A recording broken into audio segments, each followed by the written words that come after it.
sees the good in everyone. And I see the truth. Alright, Supergirl is a 2026 American superhero film based on the DC comic character of the same name. It is directed by Craig Gillespie, who directed Lars and the Real Girl and Fright Night and I, Tonya, all great movies, and Cruella, not a great movie. And it is written by Ana Nogueira and based, loosely inspired, I should say, by the 2021 comic book miniseries Supergirl, Woman of Tomorrow, by Tom King and Bilgis Evely. The writer of this one, I believe, this is her first feature film. I remember looking, and one short film on her credits. I mean, this short film must be fucking amazing. I'm sure. Yeah, I've read she maybe had a horror feature that never got produced, but like people liked internally. You know, like it's one of those cases where maybe you've worked for a long time within the industry, but nothing that you made, nothing that you worked on got made. So yeah, came to fruition. But I mean, Tom, where are these producers, Tommy? Where can we find these guys who watch one short film and like, here you go, give this person $350 million? Yeah, I wish we could meet them. But yeah, Supergirl is the second film in the DC universe, the new DC universe, I should say, after Superman, and it's the fourth project overall to come out after Creature Commandos and Peacemaker Season 2. Is the DCU back, Tommy? Is the DCU here? Is it finally Stop teasing, come to man. light? I'm in mourning. It's not an easy time for me. No, all jokes aside, Supergirl is not a good movie. It's not as bad as everyone is saying, but it is quite bad, unfortunately. And I'm the only one who has seen it, and I'm gonna tell Tyler about it now, and he's gonna laugh in my face at everything that I say because that's what he does. I know a fair bit about it because I'm familiar with the comic that it's based on. Oh yeah. And I'm familiar. So I'm kind of, plot wise, I kind of know what happens in this one basically. Yeah, I should say I'm halfway through the comic book, Woman of Tomorrow. A friend of mine who I went to see the film with, he lended me the comic, and he's also kind of like the one who got me hyped for this new rendition of Superman and the DCU. I bought a bunch of Superman comics under his recommendation, and Superman was a character that I never really knew that well, and now I can say I know my stuff, kinda. I've read most of the classic stories, All-Star Superman, Up in the Sky, all the good ones. And this book, Woman of Tomorrow, again, Supergirl, I knew nothing about Supergirl, but I'm reading this one, and it's actually quite good too. And first of all, it has gorgeous art, which we'll get to how the movie doesn't really replicate that in a good way. And it's well written, which is another thing that the movie unfortunately isn't. Let's do some housekeeping first.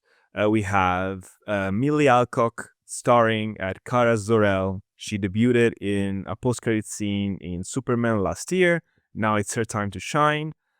Jason Momoa is also in the film. He's not playing Aquaman, but the character everyone said he should have played instead of Aquaman, who's Lobo, is barely in it, and he's barely relevant to the plot. It's almost like they were like, oh, we should introduce Lobo because people want to see Lobo, and okay, let's put it in this movie, even though it doesn't have anything to do with this movie. But again, I'm getting ahead of myself. The plot revolves around Kara traveling across the galaxy on a quest to help a little girl whose parents were brutally murdered. And she's also searching for a cure for her dog, who was shot with a poison dart by the main bad guy of the movie. Crypto. You remember Crypto, man? You know, it's Oh god, I mean, he was the protagonist of Superman, so how can you forget? I mean, when we did our review of Superman last year, we both enjoyed Superman. As always, I think I enjoyed it a little bit more than you did. And one of the reasons why you didn't love the movie was that you found Crypto the dog to be wildly annoying as a character. Do I remember that right? Um, Are you trying to just get me hate online? Is this what you're doing from the dog lovers? No, I'm just I think, you know, like you haven't seen this movie yet, and maybe this could nudge you into finally checking it out because, you know, this in this movie, Crypto gets shot right at the very beginning of the film, and we don't see it for the rest of the movie. Wow. The bad Okay, I'm news in. the bad news for you, of course, is you know, that the dog survives. You know, they find a cure for him and he comes back at the end. But you know, he's not in the movie that much. It's a very uneven experience, and I did enjoy some of the alien designs. You know, this is one of the only positive notes that I wrote down. There's like a lot of practical makeup and puppetry going on in the film. And you know, I am hardwired to appreciate that, even in The Mandalorian, which is a movie that I did not enjoy at all. You know, there's a lot of kind of like stop motion animation, and you know, I just like that. I am happy Yeah, when I yeah. see it. So there's people on set who are doing their good job, you know. That's always it always deserves to be appreciated, and it always, you know. But it's always a bad sign when that's the first thing you're drawing from as your positives. Yeah, because other than that, it all feels like it was taken from other movies. You know, it's as I said, it's Guardians of the Galaxy, but it's, you know, it lacks the charm, it lacks the memorable characters. It's a bit of Mad Max, but it doesn't have amazing action. The action is quite poor and hard to read Yeah, most of the time. There's a bit of Star Wars, obviously, and the story is basically True Grit in space. You know the movie? Well, yeah. But that's what they say about the comic as yeah, well. no, So the, you the know, idea is, you know, you swap the alcoholic retired cowboy with an alcoholic 20-something who wants to party all the time because she has trauma. And she wants to hang out with her dog, and then this girl comes in and she's like, "Oh, help me get vengeance," and she's like, "Oh, but vengeance is bad," and yeah, so uh, I guess a question I have from the trailers, it was the only thing that was going to get me to go and watch this film at the cinema was if I had heard good word of mouth after it came out and yeah, people like, you know what, this is actually amazing. You really need to go see it. And obviously that didn't happen. So no, I have no intention of really watching this film, but from the trailers and all the sort of maybe screen grabs or little scenes I've seen from the film, it seems like such a facsimile of a James Gunn superhero movie. And maybe, like, I don't know, maybe that's why they brought in writer and Craig Gillespie as the director, he doesn't have like a repertoire of superhero films, and it's just like James Gunn, because he's obviously the head of the DCU. He's like, you make my movie, you know, it's tonally like a James Gunn film, and so that's what it comes across like in the promotional material. Is that what it's like in the film? I mean, it is, as I mentioned, it is very Guardians of the Galaxy coded. And Yeah, so it's definitely more of a James Gunn-like film. You know, there's a lot of like needle drops, and the way action sequences are, it's reminiscent for sure of the way James Gunn would make a movie. But as a James Gunn fan, you know, like I like most of his films.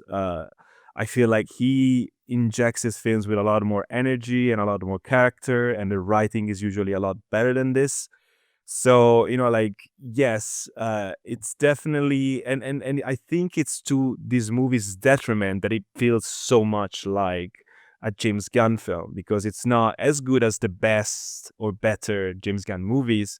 And also, you know, it's very similar in tone to the previous DCU movie that came out. So, you know, like, you're not really setting characters apart. You know, like, if we want to, and we will, compare this to Phase One of Marvel, right? You know, like, you have Iron Man, and then you go to Thor, which is completely different. And then Captain America is like a period piece.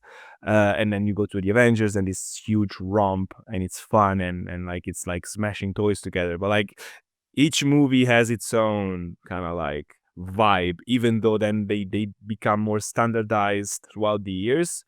That was what sold us on the universe, that like you could have a straight up action movie, and then you could have like a almost like Shakespearean tragedy with Thor, and then like this World War II kind of like drama. Yeah, oh my god, it worked perfectly. Yeah. And then when you bring all the characters in together, it just gives this natural conflict between so many of them for so many different areas. And I think that's what my sort of a big problem of Superman was for me, is that it had the tone of a Guardians of the Galaxy. It's like, oh, we are the outcasts, or I'm a punk rocker, and it's like, that is not, Superman is the Boy Scout, like that is. And it should have been more of that classic, straight tone. What they wanted to say is that being a good boy, like a Boy Scout type, is kind of punk rock in a world where, like... I get the message, but then when you're playing like actual like punk rocker music with Superman, like it doesn't fit. It doesn't fit at all. That's the tone of a Supergirl. Like that's what James Gunn is more fitted for, a Supergirl movie. The villain is horrible. Who is the villain? The villain is this... What's the... is it the guy with like the spikes on his skin, on his face, like, right, for the trailer? I hate the design of this guy. His name is Krem. Like you said, he looks exactly like a Ravager, or he looks really similar to, in Guardians 1, like the thing that Peter is trying to sell the orb to initially. He's like the buyer. Yeah. Like he looks so similar to that guy. It's just like very generic alien looking. Man, this is probably top 5 worst superhero movie villains I've seen. Like in general, like he is so generic. It looks awful. I hate the design. It's just too much, with all the piercings and the braid and the weird armor. It's just bad. I just hate him. I hated seeing him. Like whenever he was on screen, I was like, oh, I didn't. Just focus on something else. It's so crazy to me that like DC and Marvel do this too, is when they'll hold back like good well-known villains, Yeah. Even some of like the B villains, they'll hold them back and they won't use them for certain projects. And it's like, what are you saving them for, guys? Especially on with the DCU right now. It's like, you need to be throwing all the toys into the basket. Like, familiars, villains that we know. You got access to the DC universe, for Christ's sake. You could pick anybody that we can know, a good cosmic villain or somebody. But you use this like no-name character, and I think it's like, we save the ones for the big team-up movies, and it's like, dude, you ain't gonna get there. Yeah, let if alone you don't use a good villain now, especially if you consider that in the comic book this movie is supposed to be based on, Krem is just a guy. Like his more distinctive feature is that he's ginger. And he's not the leader of like this Ravagers team. He's just a bad guy who does a bad thing, and the girl in the film, Ruthie, wants revenge on him because he killed his family or whatever. And then he sort of evolves into this villainous force throughout the comic book. And here, I guess to save time, he is already the leader of these bandits, and they go around and they are evil, and they they traffic young girls and they kill people, and they're evil because of fuck it, why not? And he says the most generic evil guy things you can imagine, and then he dies. Millie Alcock is fine as the character. It's just that the script was bad and boring and unfocused. But she could shine elsewhere, I think. Yeah, no, I really enjoyed the first season of House of the Dragon that she was in, and I think that's how she got the role for this. For sure, thing. Yeah, it's maybe when it comes out online, I'll probably give it a watch. And don't, man, you're just gonna fall asleep. I almost fell asleep in the theater, and I was. So that is tragic. That is tragic. Yeah. I would give this. I don't know, like what I wish I remember all the ratings that we gave to superhero movies in the past, so that I can kind of like. I think we gave Superman like a 5 or a 6. You might have given it. You gave it a 5. I don't remember giving Superman a 5. Maybe enjoyed I gave that it film. a 6. I mean, if I gave Superman a 7, which I probably did, I think, yeah, I know, I'm sure we did, because we gave the same rating to Fantastic Four and Superman. They were both a 7. So I guess Supergirl is a 5. God, yeah, well, maybe I won't watch this when it comes out on streaming then. Don't do it, man. Don't do it.